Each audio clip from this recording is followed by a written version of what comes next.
Kapan terakhir kali kalian ngerasa bener-bener bebas milih sesuatu? Kalian pikir kalian punya pilihan? Kalian pikir kalian punya kendali? Itu hanya ilusi. Dan saya akan membuktikannya sekarang. Para elit tidak mengambil kebebasan kalian secara terang-terangan. Itu terlalu mencurigakan. Sebaliknya, mereka memberi kalian pilihan. Tapi hanya dalam batas yang mereka tentukan. Itu disebut illusion of choice. Salah satu teknik manipulasi yang paling licik yang pernah ditemukan. Misalnya saat kalian memilih pemimpin, kalian pikir itu demokrasi. Tapi coba selidiki lebih dalam. Siapa yang mendanai kedua calon itu? Siapa yang menulis aturan mainnya? Kalian hanya memilih antara dua boneka yang dikendalikan oleh orang yang sama. Saat kalian belanja, kalian ngerasa memilih antara brand A dan brand B. Tapi kenyataannya, semua brand itu dimiliki oleh satu perusahaan raksasa yang sama. Uang kalian akan tetap masuk ke kantong mereka, nggak peduli apa yang kalian pilih. Bahkan pekerjaan yang kalian pilih, itu udah dirancang sama mereka. Dulu, kerja keras bisa bikin orang sukses. Sekarang, sistem itu emang dirancang supaya kalian tetap bekerja tanpa pernah benar-benar bisa keluar dari siklus pajak dan utang. Mereka merancang aturan ekonomi yang memaksa kalian untuk tetap bekerja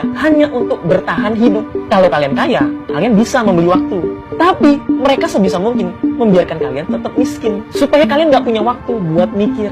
Kalian dikasih pilihan-pilihan yang sebenarnya nggak bisa mengubah keadaan. Seperti memilih kandang di mana kalian akan dikurung. Ini bukan kebebasan. Ini adalah kebebasan palsu supaya kalian nggak memberontak. Tapi bagian yang paling jahat adalah ketika mereka membiarkan kalian berpikir bahwa ini adalah kesalahan kalian. Mereka bilang kalian nggak cukup pinter, nggak cukup kerja keras. Padahal mereka yang menyusun permainan ini supaya kalian tetap kalah. Dan ketika krisis besar datang, dan percayalah itu akan datang, mereka udah punya rencana. Kalian akan kehilangan pekerjaan, rumah, tabungan. Kalian akan memohon solusi, dan mereka akan datang membawa solusi yang sudah mereka rancang dari awal. Dan saat itulah perbudakan modern dimulai. Kalau kalian mau keluar dari permainan ini, kalian harus tahu aturan main mereka. Dan semua itu ada di sini. Dengan mempelajari filsafat, kalian bisa sadar dari ilusi. Dengan cara-cara yang salah satunya ditulis Descartes berabad-abad yang lalu. Descartes menyadari bahwa dunia ini bisa jadi penuh tipu daya. Kalau kalian pelajari metode ini, kalian akan lihat bagaimana sebenarnya dunia bekerja. Jadi beli di keranjang kuning dan sadarkan sebanyak mungkin orang.